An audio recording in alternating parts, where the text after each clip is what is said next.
Hi, welcome to my January reading wrap-up. I have been thinking for a long time about how to make wrap-ups more effective and interesting for me. And so I am going to try something new.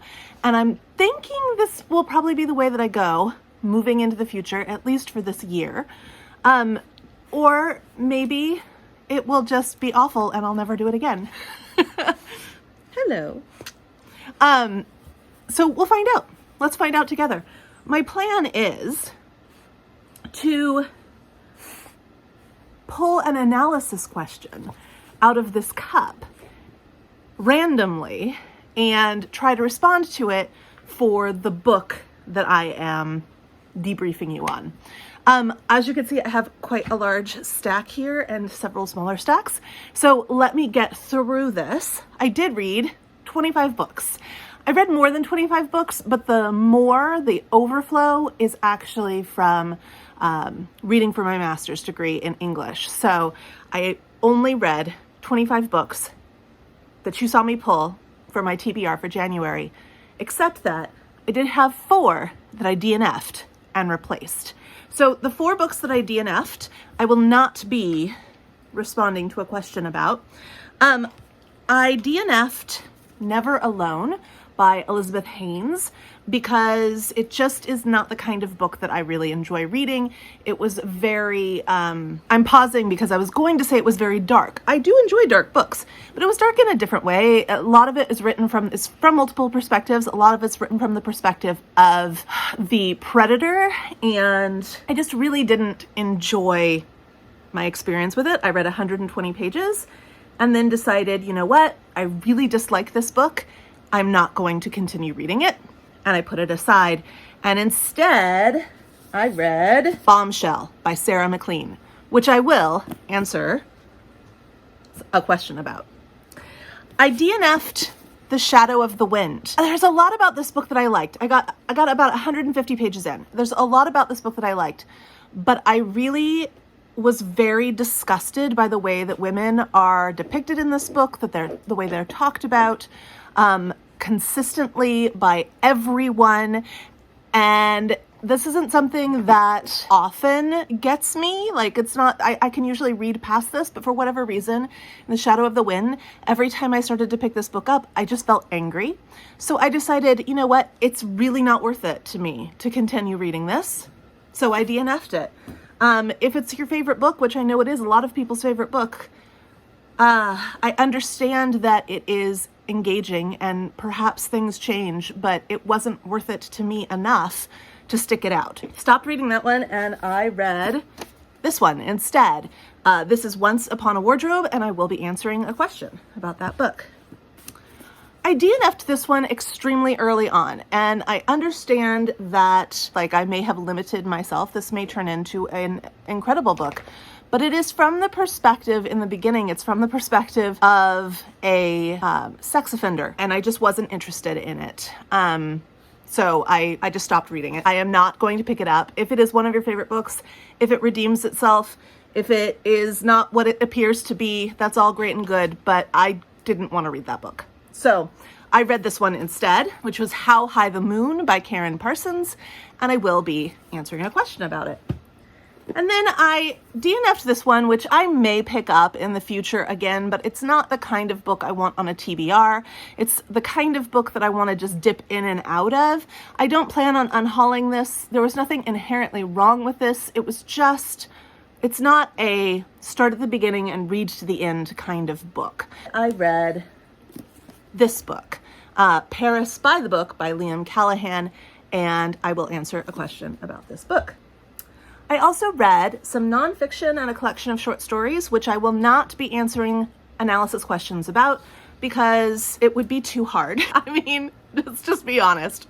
I didn't prepare questions that are, hey, Joey, no, he just knocked all of the prompts out of the cup. I didn't answer questions about, or create questions about nonfiction, and to answer it about a short story collection, I would probably just have to hone in on one short story, and I don't think that's worth it. So instead, I'm just going to tell you quickly about these. I read The Most Beautiful Book in the World. I picked this up in the first place because of the cover, because I recognized a movie that I really enjoy, a French film. And that movie is definitely based on one of the stories that's in this book. And that was actually my favorite story in this book. The stories are great, but I just think I struggle with short stories. Like, it's really rare for me to find a short story that I truly love. I'm sorry, we're having battles on the floor here. Me and my dog. He wants to take all of the prompts out of the question Teacup, and I don't want him to. So I'm a little distracted. But quickly, I'll just say that I struggle with short stories, and I do find collections once in a while that I really love. And this was not one of them, but I also think that I recognized in this that it was really great writing. It's all about people who are kind of looking for escapes from various things. I would recommend this if you enjoy short stories, and I definitely recommend the movie Odette Tout le Monde. And it's a French film, and I watched it probably 20 years ago, and I really enjoyed, no, not 20, 15. And I really enjoyed it. It's on Amazon Prime. Watch it. It's great. I read Atomic Habits, and I loved this. This was a great way to start the year. I will revisit this in 6 months, I think. I think I'll revisit this in the summer, and also revisit it again next January. I think that this is really accessible. Really, it's not too self-helpy. It's very science-based. And it's very, like, you can apply what it's talking about. So I love this. It felt real. It felt real, and it is helping me already. I read Duchess of Death, the unauthorized biography of Agatha Christie, and I really enjoyed this. I'm not sure why it's unauthorized. It's written mostly using Agatha's own autobiography. So if you just want to go straight to the source, I think you can do that and just read her autobiography. I read The Line Becomes a River. This was gut-wrenching. The author, Francisco Cantu, studies in college, like law, immigration law. And then he decides to work on the border between Mexico and the United States as border patrol. And so this is a series of essays which kind of read as a memoir, but they cover his relationship with his mother, his evolving understanding of the illegal immigrant experience from Mexico to the courtroom. Gut-wrenching, really well written, really beautiful. I probably won't ever read it again because it is tear your heart out, throw it on the floor, stomp all over it, kind of sad. But important and true. And then I also read Tom Rees's Black Count, Glory, Revolution, Betrayal, and the Real Count of Monte Cristo. And I loved this more than I loved Dumas' Count of Monte Cristo. This is the story of Alexandre Dumas' father, of Alexandre Dumas' relationship to the memory of his father who died when he was very young. And it is also the story of race, the history of race, and how we perceive it, and how the idea of race became a thing. So if you've read Stamped from the Beginning or Stamped, the young adult version, then a lot of the history in this is going to be already in your mind. But what this book does is make it so personal, because it is the story of a man who you fall in love with, because he is larger than life. He's a superhero. He screws up, but he also is incredibly honorable. Like, I love him. I love this book. I love him, and I really think that everybody should read this. It is eye-opening and engaging. It reads so quickly. It is historically based and intricately researched, but it is also a story of a son's love for his father and the impact that a father has on a son. I loved it. I loved it. Highly recommend it. Please read that book. And now, the moment I have been anticipating and dreading simultaneously. I will pick up a book off of the stack. I will pick a question and I will attempt to respond. We'll see how this goes.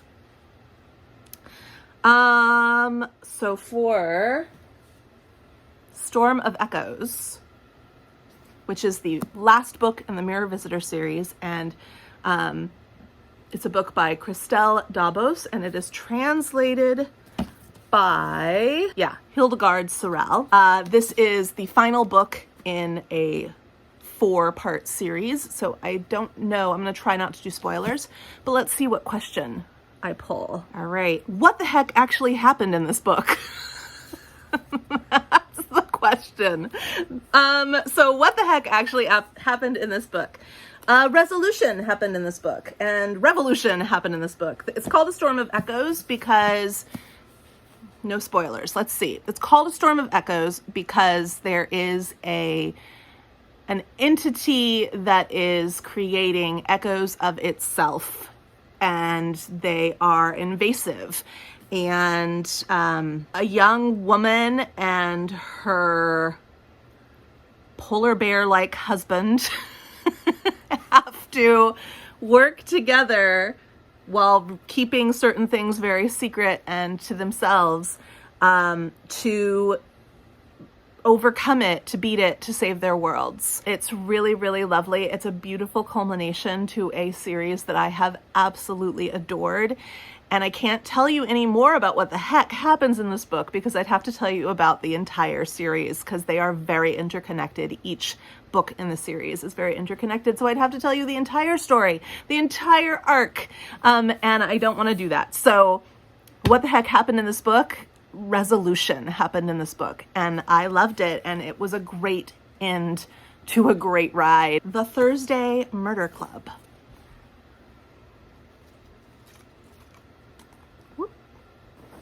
You know what? I picked a short one last time, so this long one fell into my lap, so I'm going to go with the long one. Was there something you were getting curious to learn more about as you were reading? Was there something you were getting to learn? Was there something you were curious? Wait, what is it? Was there something you were getting curious to learn more about as you were reading? I mean, it's a mystery. So yes, I was getting curious to know who done it. Let me share a quote with you, or a couple of quotes. So the first quote that I have marked here is from the character Joyce. If you're not familiar with this series, it is about a group of elderly men and women who meet secretly as the Thursday Murder Club, and they try to solve local mysteries, murders, and cold cases and things like that. And they are feisty and they are full of life and joie de vivre, and they are just joyful and wonderful. And a lot of the book comes from Joyce's perspective. And so Joyce in this page says, I tripped over a loose paving slab in Fairhaven a few weeks ago. I didn't mention it in my diary because of murders and trips to London and my pursuit of Bernard, but it was a nasty tumble. I dropped my bag and my things went everywhere. Keys, glasses, case, pills, phone. Now here's the thing. Every single person who saw me fall over came to help. Every single one of them. A cyclist helped me to my feet. A traffic warden picked up my things and dusted down my bag. A lady with a stroller sat with me at a pavement table until I got my breath back. The woman who ran the cafe came out with a cup of tea and offered to drive me around to her GP. Perhaps they only came to help because I look old, I look frail and helpless, but I don't think so. I think I would have helped if I saw a fit youngster take the tumble I did. I think you would too. I don't know, I just loved it. I just love this book. I love the voice that it comes from. This part was, I listened to the audio as well as reading the book along with it. And there's a chunk that's on the audio that's not in my book. And I loved it so much I actually wrote it into my book. So it says, we are doing something illegal. We are past the age of caring. Perhaps we are raging against the dying of the light, but that is poetry, not life. And then I also marked, because we will catch the murderer, even if that's you. It's such a great mystery. What was I curious to learn more about? I was curious to learn more about every single one of these characters. I was curious to learn more about the whodunit aspect. I was curious throughout the whole thing, and I think that makes a really great mystery. Light a Penny Candle by Maeve Binchy. Okay, here we go. It was a really long one. Really long. Language. What are some interesting words, phrases, or sentences? Are there words that were used to create a feeling or picture in your mind? Where did the author describe something well? What images did the writer evoke? How did the author use language to evoke images? What were some of the strongest words the author used? How did the author begin in the story? Was any of the language especially interesting, vivid, or surprising? So interestingly, this is one of the books that I didn't have much to tab. I did enjoy a large chunk of this book, of my reading experience of this book. But I liked the story, but I also felt that it was incredibly pointlessly long. There were so many characters that did so many things that I thought shouldn't be done. There were so many relationships that I thought were just so incredibly unhealthy. And that's part of what the book is about. But I also feel like there wasn't enough resolution for me to have made that journey worth it. However, the writing is evocative, and I think it's just not the kind of storytelling for me. But here is one quote. This is from page 7. It says, "From time to time, Violet felt an old familiar surge of affection for him," talking about her husband, "a sharing in his outrage, but mainly she felt he brought a lot of it on himself. Not his deafness, not his veins, but his rejection and his disappointment. He went out halfway to invite it." That's an example of the feel of the entire story, the language, very simple, used throughout the entire story, and the way that the author tries to create imagery within the story. It is very human. The characters, it's just following the characters' lives. The concept of found family and where do I belong are really in the forefront of this book. It takes place partly during the war, and a young girl is sent to go live with her mother's estranged school friend in Ireland, and how that changes her. I don't know. I didn't have sympathy. That's the thing. I didn't have any sympathy for any of these characters, and the whole book is written, I think, to kind of try and evoke that feeling of sympathy. And so I'm not sure that the language in the book was that effective, because I don't think it did for me what the author intended it to do. I don't think it is the kind of story that I am looking for. Next, Clan of the Cave Bear. I'm really avoiding this giant one that's sitting on top, but it won't go away. All right, here we go. There's another kind of long one. It says, "What of it? If the book has given you information, you must ask about its significance. Why does the author think it is important to know these things? Is it important to you to know them? And if the book has not only informed you, but also enlightened you, it is necessary to seek further enlightenment." All right, so what of it? This was a reread for me, Clan of the Cave Bear, and it is a book set, I think, pre-Ice Age, or right after the Ice Age, or during the Ice Age. Ancient history, prehistoric history, not my forte.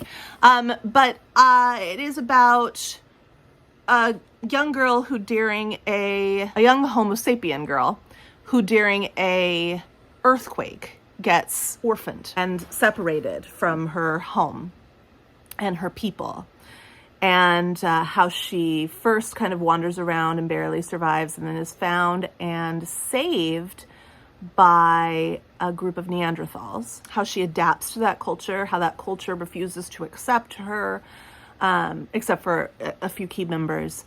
Some very cruel treatment as certain members of that group become jealous of her and want to put her in her place. And there is a searing separation at the end. It ends on a cliffhanger. So have the next book ready if you haven't read it yet. And what of it? I guess I could also ask, why did I want to go back into it? Like, obviously there is something of it that pulled me back to it. I think that it has a lot of universal themes, and I think it has a lot of interesting explorations. I don't know that it says much directly, but I think it has a lot of interesting questions to ask about belonging, acceptance, and culture. And I think that because it is written from the perspective of this Neanderthal, of this Homo sapien within a Neanderthal community. We can uniquely empathize with the girl while also having an incredibly open mind about the culture that she's in, because it is so unlike our own and unlike anything that we experience today. You know, it is so, the idea of a Neanderthal community is so out there for us, for most of us, I think probably all of us who would be watching this video, that we don't have a lot of preconceived ideas and notions about what it would be like. So in that respect, it's a unique storytelling device to approach ideas of inclusion and exclusion. Winter Solstice. This is one of my new favorite books of all time. I loved Winter Solstice so much. All right, here we go. Why did the author do the things she did? Well, I think that this book is also about found family and also about inclusion and exclusion. It's also about the inevitability of change. You've got characters in here that have tried to create these forever worlds and these forever lives for themselves, and things just kind of come in and out of their life at will and without expectation. Like, they did not anticipate them, but they came. You've got characters that were in marriages that dissolved. You've got characters where where partners have died. You've got characters where mothers have rejected their children. And in the end, there's so much community, joy, happiness, inclusion. There's so much of a sense of, we will ride the waves as they come. But we are malleable. We are moldable. We are growable. These things can shape us. We cannot control them, but we can meet them where they are. And it's such a victorious book. It is such a comforting book. There are so many really hard storylines to read about and really sad things to read about. But there's always this warm glow about it. I adored this book. Winter Solstice by Rosamund Pilcher. I adored it so much. So before I had finished reading the book, I ordered tons of other books from Better World Books, used copies of titles by this author. I plan on reading Rosamund Pilcher all year because I am so glad that I discovered her finally for myself. And there's a quality of truth paired with comfort in her work that I think is fairly unique nowadays. Her storytelling is phenomenal. It unfolds so naturally. I don't know if all of her works do this, but this particular one was written in multiple perspectives. Each chapter belonged to a different individual. And that just worked so well. It's also multi-generational. You have characters from all walks of life. I just really loved it. It was very special. Why did she do that? I think she's trying to communicate to you hope. And I think she's trying to communicate to you the basic underlying reality of our actual powerlessness to control most aspects of our life, and yet also communicate to you a sense of it's okay. It's okay. And you are not alone. I loved it. Amor Towles' The Lincoln Highway. Okay, we all know I'm not going to pick the super big one, so I'm just going to put it off to the side because I don't want it. I don't know what it is, but I don't want it. I want a little one. Well, how about a medium one? All right. It's still really long. All right. Does your author dupe you at certain points by having the narrator say things that you find out later to be wrong? Does it become easier to distrust a narrator when you've read other novels by the same author that make different claims? In this particular novel, then, where do you find the narrator and the narration most suspicious? This is not an author that I love. I read this for my in real life book group, and we just had the book group discussion this week. I'm going to scoot you forward a little bit. We just had the discussion this week, and I had a lot of thoughts about this book. Does the narrator dupe me? So first of all, you need to know that there are multiple narrators, and yes, some of them lie to you.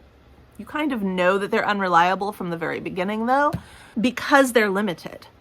I think that it's not necessarily a case of them intentionally trying to, or the author using them to intentionally mislead you, but their knowledge is imperfect and limited, and that is expressed through their narration. They don't know, so you don't know. They misunderstand, so you misunderstand. And sometimes those things, because it's written from multiple perspectives, so you get different, you, the reader, get more information than most of the characters get themselves. You become the witness to their lives. A little Great Gatsby-esque. You become the witness, and therefore you are kind of the narrator of their story in a weird way, because you can knit things together that the characters can't, because although they're interacting with each other, they're understanding in a vacuum, really. And you are kind of outside that vacuum, or you are privy to all their vacuums. And so you rise above their misunderstandings. I do not think in this book that it was the author's intention to mislead you as part of their device. I think that it's just a natural part of being a human, and the characters in this book are human. So it's a great example of how we mislead ourselves because we don't know everything.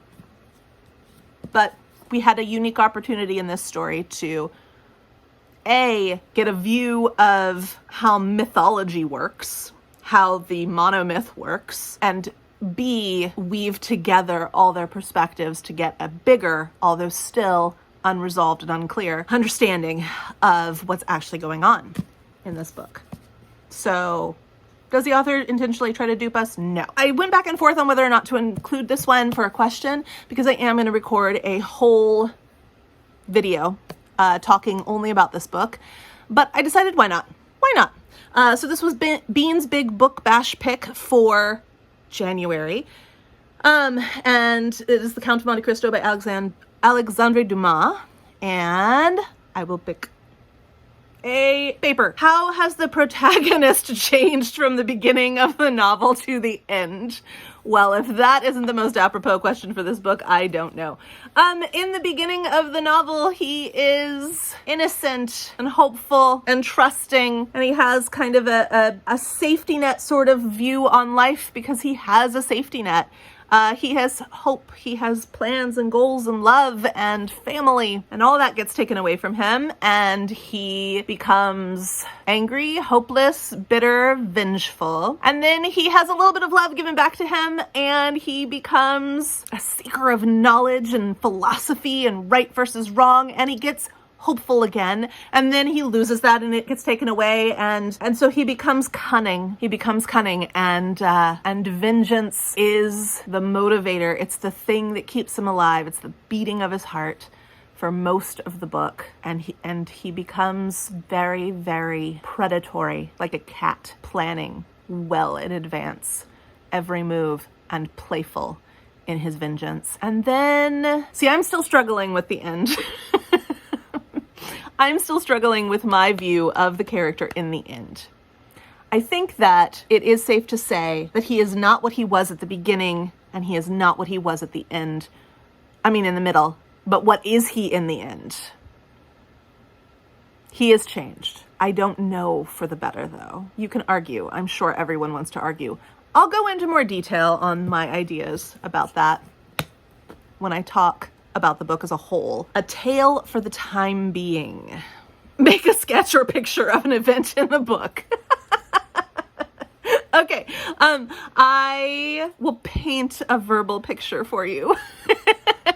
Imagine a young Japanese girl, teenager, walking up a mountain path surrounded by trees in Japan in a mountainous place toward a monastery with her father, who has been emotionally devastated and estranged from her, but who comes into his own on that path. Feel the coolness of the air, see the depth of the color green and brown, hear the crunch of gravel and rock and dirt and twig, and feel a bond regrow. A tale for the time being. This book will rip your heart out and then replant it. Probably my most tabbed book ever. Those all represent quotes and notes. It's a tiny little book. This is Sylvia Townsend Warner's Lolly Willows. Were you able to predict the story ending, is the question that I have pulled. Were you able to predict the story ending? Yes, kind of. Maybe, no. Okay, yes, ultimately I knew where the story was going. No, I didn't know what the story was going to do. It's like, so many times reading this book, I was like, whoa, that escalated quickly. It's like slow, quick, slow. And so in a lot of ways, this was a completely unpredictable book for me, while also knowing what it was going to be. So it is the story of a woman who has always been very dutiful. Book was written in the 1920s, and I think it takes place in the early 1900s. And it is about a woman who's been very dutiful and followed all the social norms, but felt not unhappy. She doesn't realize she's unhappy, but she has felt disconnected from herself. And so she eventually, when some of her duties grow up, like she's the aunt and she takes care of the kids. And when that is done and she has more free time, she starts to indulge herself a little bit in very innocent things that make her feel sensual things, like the senses. Like she starts to wake up to her own responses to things. So she'll go out and drink a cup of coffee and eat something nice. She gets drawn into the aesthetic of grocery stores, country grocery stores, and the packaging of things, and flowers. She just wants to be surrounded by flowers and greenery, and she just kind of starts to indulge a little bit. And then eventually she decides, through a series of events, that she's going to leave, and she's going to go relocate to a small village called Old Mop, and she's going to do her own thing. Her own thing happens to be selling her soul to the devil and becoming a witch. And it really works out for her. That's all I'll say about the end. Could I predict that? I knew that she was going to become a witch, or that she was a witch. Did I understand the social commentary that I would encounter in this that would make this book so freaking awesome? No, I didn't. But I'm glad I got it. It's really great. Love this book. A Bound Heart. Which event in the book was most similar to something you have personally experienced? So this book takes place in the 1700s, starts out in Ireland. You've got a girl who is kind of like an apothecary type of person. She knows how to use herbs and things to heal people. Remarkably, that does not become a witchcraft story, or even a witch hunt story. But she grew up with the son of the lord of the area. And he fell in love with her and wanted to marry her, but his father said no. And so she's still like an adopted family member, but definitely works at the manor or the castle, or I don't know what it's called. He marries the woman that he's supposed to, and this happens very early on. Not a big spoiler, but she dies. She takes the blame for it. She doesn't want to, but she ends up having to take the blame for it and gets sentenced to be sent to Australia. He intervenes in her court hearing, but because of the laws at the time, he happens to be wearing a kilt and that was not legal, and so he too gets arrested, but he pulls strings because he's a powerful man and gets them sent to the colonies as indentured servants for a few years, the colonies being the United States and Haiti, I believe. And so he does this, and they go. She ends up inheriting a baby along the way from a woman who passes away. And it's just their story of relocation, learning that they do love each other, dealing with loss, and also a lot about learning about what slavery really is, how they themselves can aid in alleviating the dire circumstances of the slaves on the different plantations that they end up being part of as indentured servants. There's some white saviorism in this, for certain. But overall, the book is extremely well-intentioned, and I really enjoyed it. Something that is like my own life, I guess, would just be the overseas travel and the living overseas. There's not a lot in this book that feels very much like my own experience, but traveling to new places, learning to live in new places, and really become a part of a new place. Like, I spent 5 years living and working in northern India. So I think that relate and claim that experience of going somewhere that is so different from what you know and having it become a huge influencer in who you are and how you understand the world and how your perspective grows because you are now outside of your insular experience. Queen of Hearts. How did this book change you? It didn't. Do you have a new perspective as a result of reading this book? Did you learn something you didn't know before? Has your attitude or behavior changed? So this book is this book does something that I truly enjoy in books and something that I do seek out in books. It takes historically villainized characters and it makes them human. And so I really enjoyed that. This takes the story of the Queen of Hearts from Alice in Wonderland and it gives her some backstory. I know that there are other books out there that do this with this character.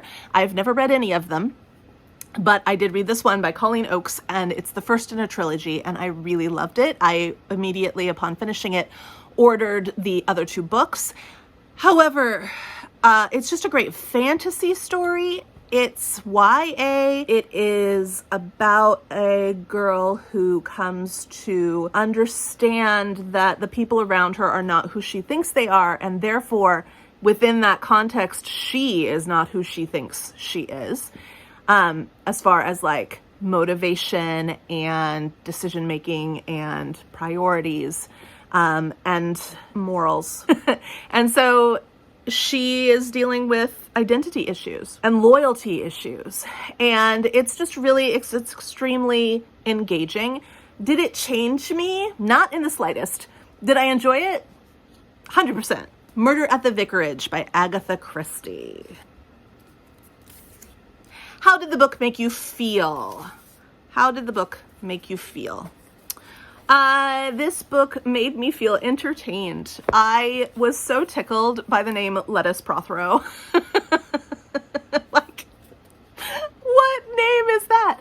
I had no idea that Agatha Christie was so humorous. I had no idea that I would become so lost in the book while I was reading it, that I would often read past the page numbers that I had indicated for myself to read for that day. I just really enjoyed this whole experience. How did this book make me feel?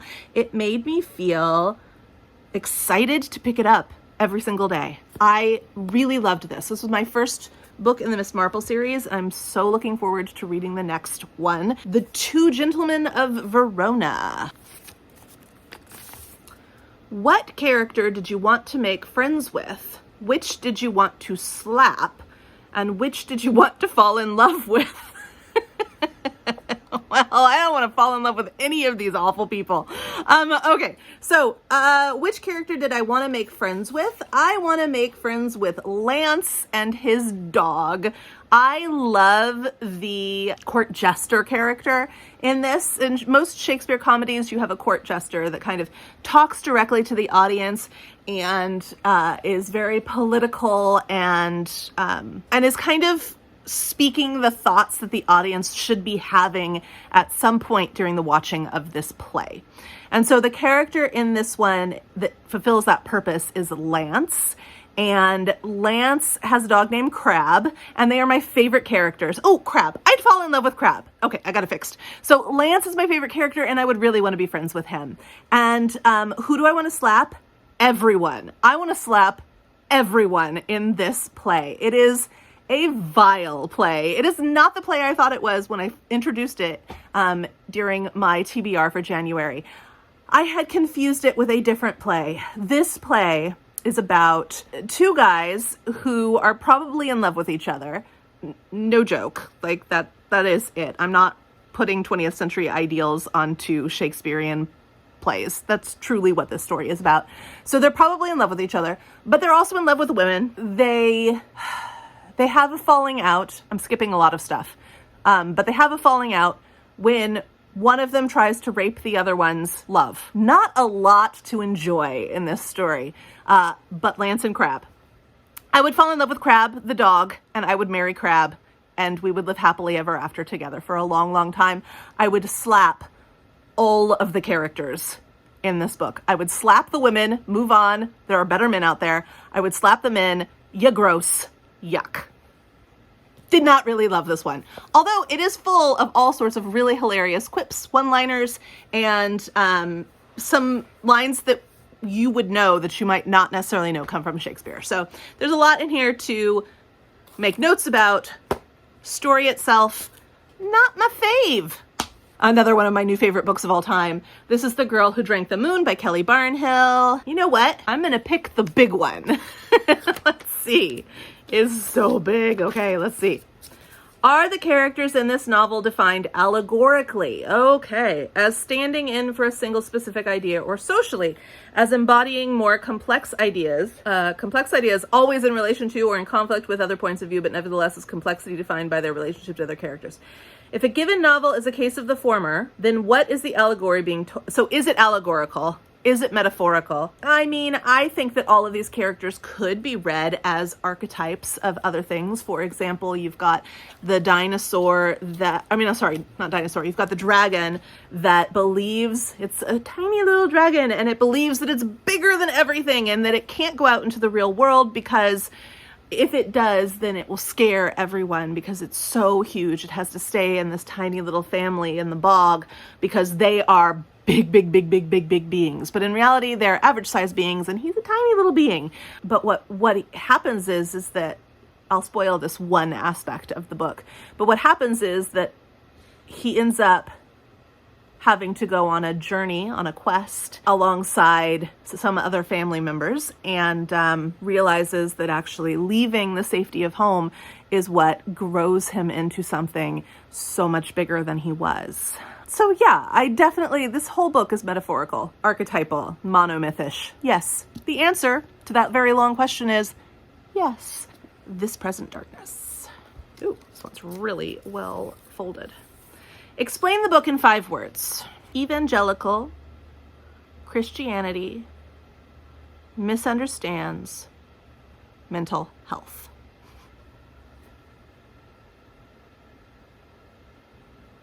Five words.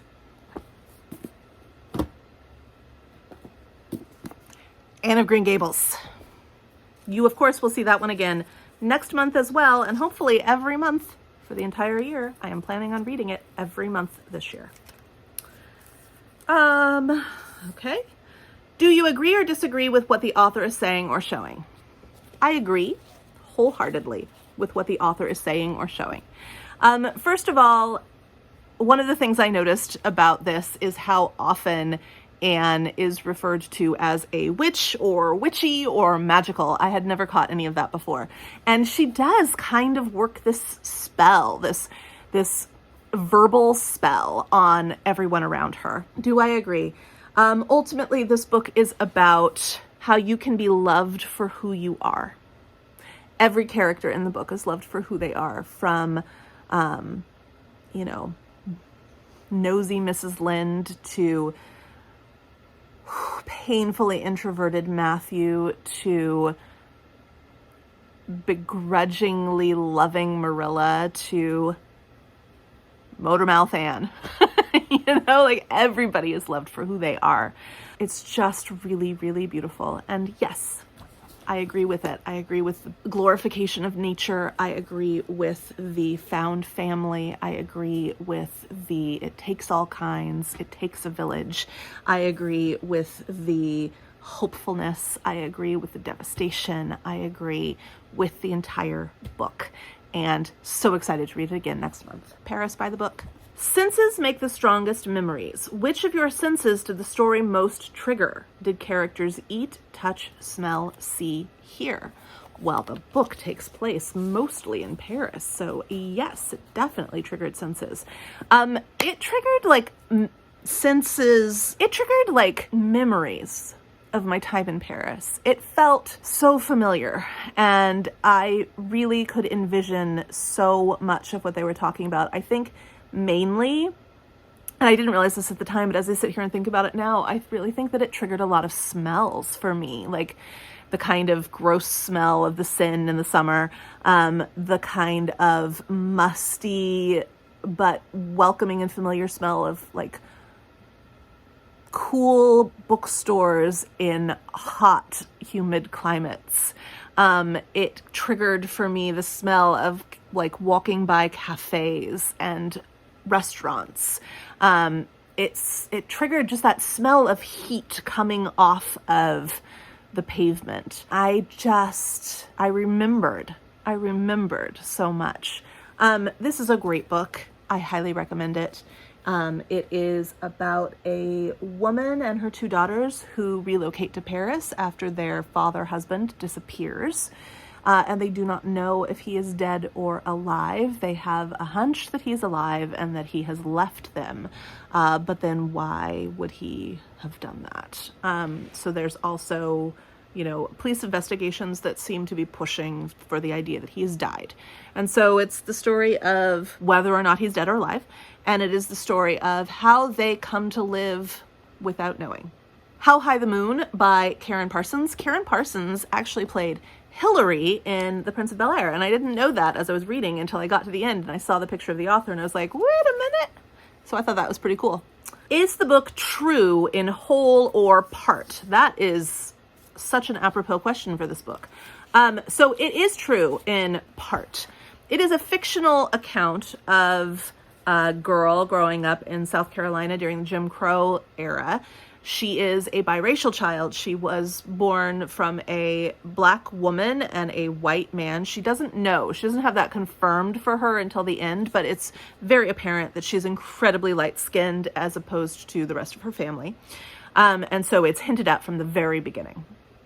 I don't think that's too much of a spoiler. And it tells the story of her kind of becoming or coming into herself and learning about her family and coming to an understanding of her mother, who has left her with family, but she's in Boston. So it gives you these kinds of coming of age themes, and all of that is fictional. But alongside the main character, there is a boy named George.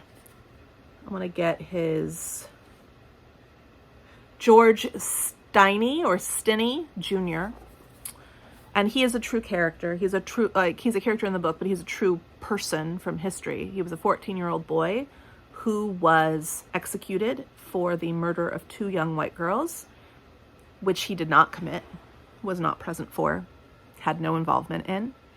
And decades later, he was exonerated, and his court case was, his trial was deemed a quote-unquote sham.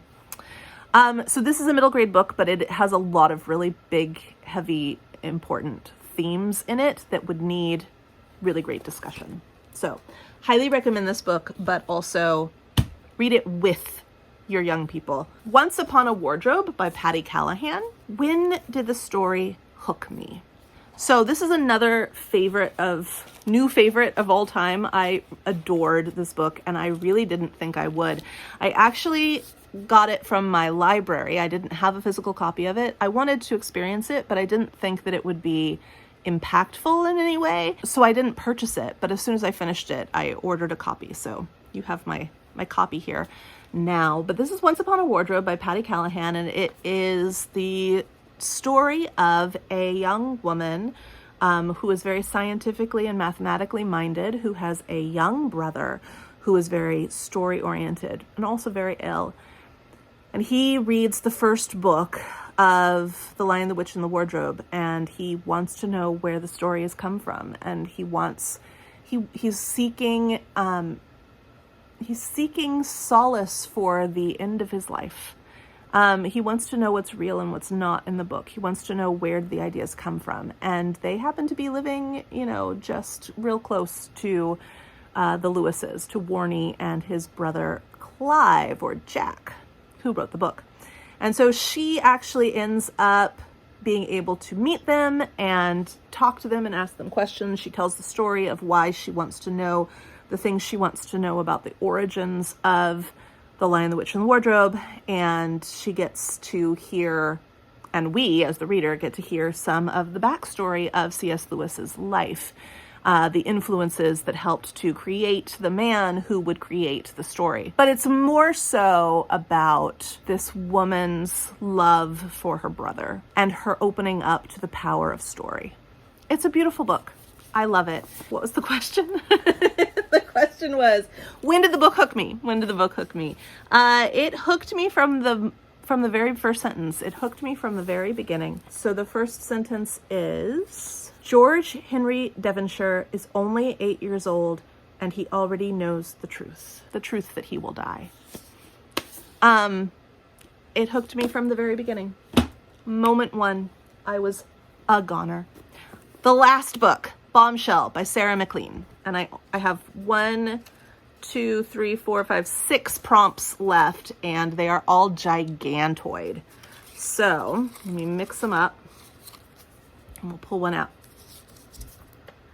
What did you think about the ending? Were you satisfied or disappointed with how the story ended? Is anything left unresolved or ambiguous? How do you picture the characters' lives after the end of the story? So this is the first in a series, and there is resolution, but there is also some cliffhanger stuff because the basic concept of the series will continue forward, even though I assume it will take the storyline and apply it to one of the other members of this group.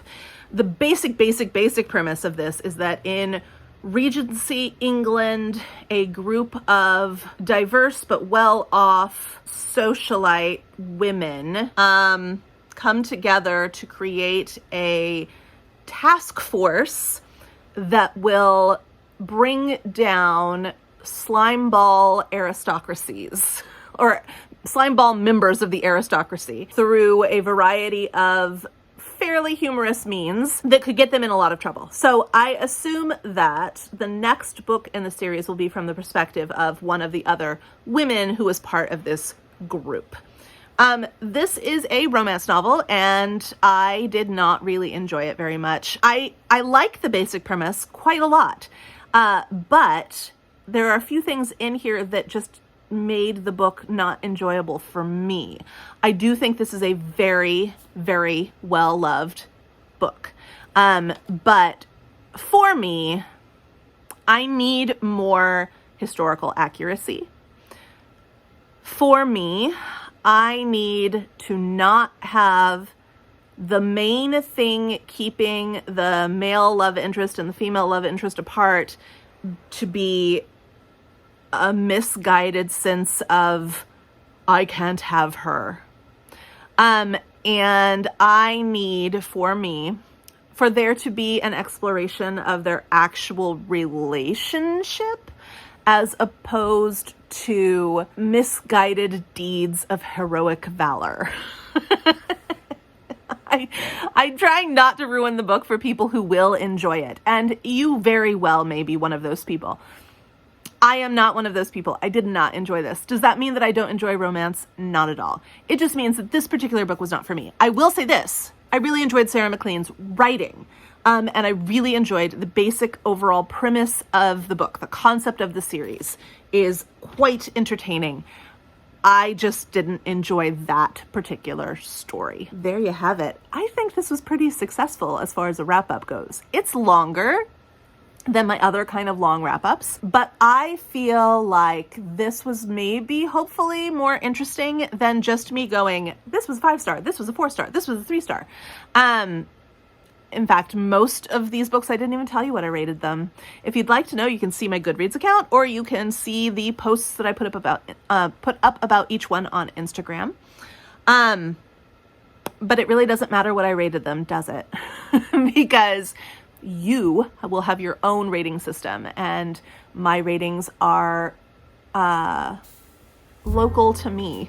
So anyway, this was super fun for me. I think I will do this again in the future. I hope you enjoyed it. If not, you don't have to watch. It's fine.